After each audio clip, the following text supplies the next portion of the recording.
Welcome to NewFilmmakers Los Angeles in partnership with Movie Maker magazine. I'm Carolyn McDonald, and I'm here with Sin Hilaire to talk about her film Makeup and Medicine. Let's take a look at a clip. Oh! Por que só mete o grimaçar sou figo petit? Gade. Stephanie, you're beautiful already. Why would you do that to your face? Thanks, Tati Luna. But I was trying something new. I like it. Tout tão fait pour mettre grimaçar sou figo. Ou tá pris ton docteur, oui? Say really? Sin, welcome. Thank you for having me. So tell us, what was the inspiration for you making this really wonderful film as actress, writer, and producer? Yeah, so the inspiration for my film came from lived experiences, something that I kind of went through with my mom, as well as the lived experiences of children of the diaspora, right? Children of immigrants, and how they have pressures to become like an accountant, a doctor, a lawyer, and defying those expectations. So given your background, talk about the scripting process and why you chose the arc of this particular story of this character and medicine and makeup. Yeah, of course. My background is Haitian American, and I chose medicine because it's such like an easy trope that our parents want us to fall into, right? Like becoming a doctor, a lawyer, an accountant.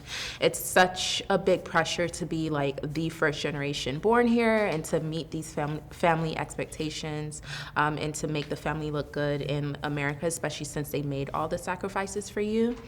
I chose makeup because a big part of my life growing up was YouTube University and learning how to do makeup. So it's another art form that I'm very fond of and that I dabble in.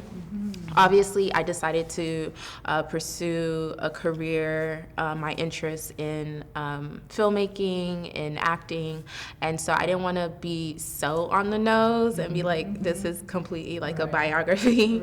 So I decided to marry those two ideas together, and I thought it would be very beautiful to kind of like highlight the artistry of makeup, and show those significant designs and colors in my film.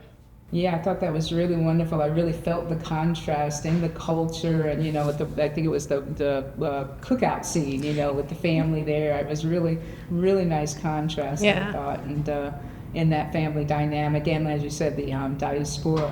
So, was this your first film as a writer, producer, and talk about the production experience for you from that perspective as creator, originator, taking it all the way to acting? Yeah, of course. No, this was not my first short film. I did my first one that I released during the pandemic, actually, or like coming off the pandemic. It was like my pandemic project, I would say. That one was more experimental. It coincided with the book I released called A Sit Down with Sin, Monologues for Black Girls. And so, it's a all-encompassing project. Like, you got a book that had the monologues and also storyboards and the template onto how I made the experimental short film, which was a collection of vignettes that basically like illustrated what I was writing about. So I stepped into the role as a producer, the creator, the writer, and an actor for Makeup and Medicine. My director, Gabrielle Bartlett-Terre, directed for me, and that decision was made so I wouldn't wear so many hats. But it was nice stepping back, being the creative engine of the stories that I want to tell. So where'd you shoot the film? What was your crew like other than your director? And how did you meet your director and collaborate on this project and others like the DP? What was your team like? Yeah, so I shot this in Los Angeles, in Lincoln Heights actually, in 2 days, in December. So it was nice and warm because you know how warm it is here. And so I actually, funny enough, I met my director on, I don't know if you remember Clubhouse during the pandemic. Oh, yes. So, we was doing everything during the pandemic. So I met her on Clubhouse, kind of like on a space for Haitian American filmmakers. at that time, she was based like Orlando, New York. And when I started to, like after I had my script and I like started to ask my peers around, like who's gonna help me make this, I partnered with someone who helped me make a sit down with Sin monologues for Black girls. Actually, his name is Xavier Dubose, and we put out a casting call on a Facebook place called Who You Know, and she like raised her hand, and I was like, oh, actually, no, Gabby, this will be great. She's Haitian American, and I think for me, when I was putting the crew together and thinking about who I would want in significant places, I definitely wanted people who had insight in the culture, like at important decision-making roles, basically. So the color, the warmth, the pacing, that's coming also from like her perspective. And so that's how I got my director together. My DP, Simone Williams, doing amazing things. I'm so grateful for her. She also colored the film and made it look immaculate. I got that from my producing partner. My editor, who is actually Hispanic, but is so amazing.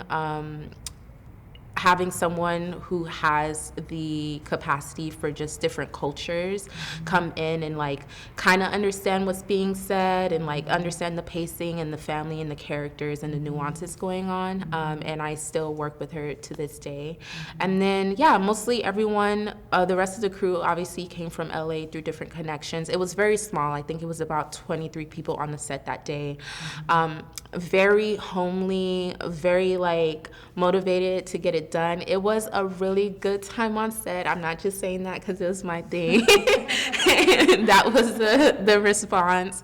And my actors were also Haitian American actors based out here in LA. So yeah. Wow, that's wonderful. That's wonderful. So, because you have the culture in front of the camera and the culture behind the camera. Yes. So that sounds fantastic. Yeah. So the post-production process, what was that like, in terms of putting together the music and, the pacing and everything? Because, I really thought it was very well paced. I really noticed that when I was watching the pacing, the editing. Thank you. We worked really hard on that. Post-production took a while. There was a lot of significant changes happening, I think, like in my personal life and just in the U.S. in general. But in terms of my composer, funny enough, his name is Darren Braff, and he's actually based in South Africa. I found him on the internet. Yes.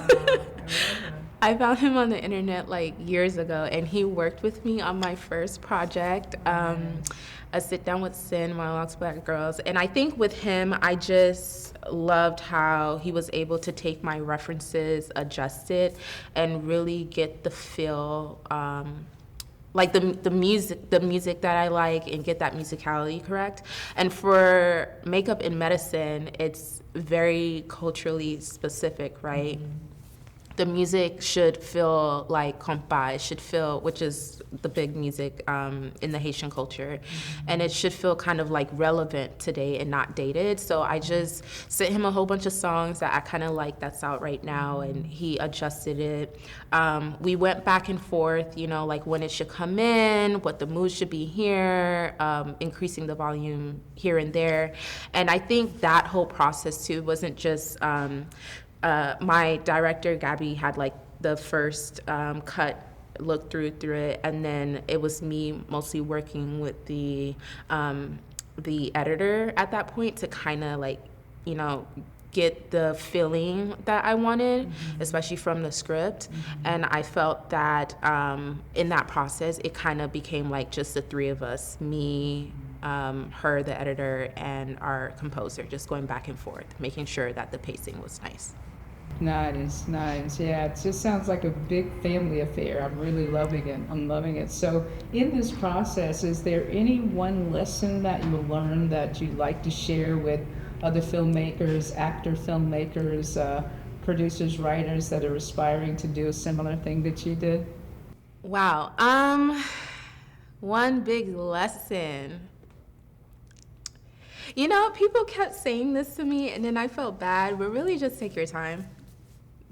Just take your time. I think I felt bad at some points because I'm like, oh, post-production is taking so long, you know, like life is moving on.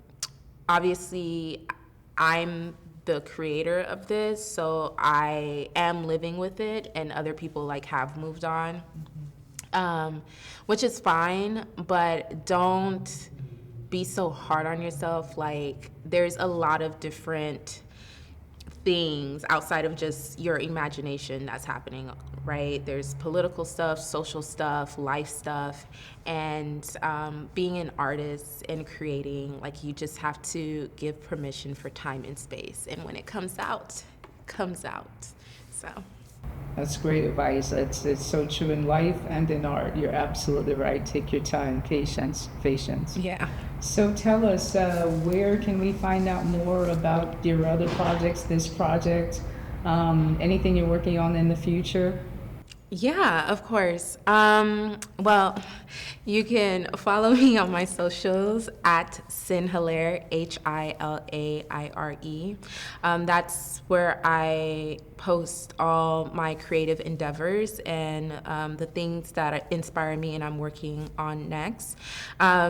Makeup in Medicine, it's still in its festival run, so definitely head to the link in my bio, sign up for my email. Of course, I'll just be posting flyers as they come. And I do have other projects in the work. I have one that I produced that's coming out. I only worked as a producer on this project, but it's coming out this year, and I'm very excited for it. And then I have other stories that I would like to tell, you know? So little steps to get there. Well, thank you so much for coming to talk to us today about makeup and medicine, and I really look forward to hearing about your other projects and seeing what else you'll be doing. Thank you for having me. It was a pleasure, Carolyn.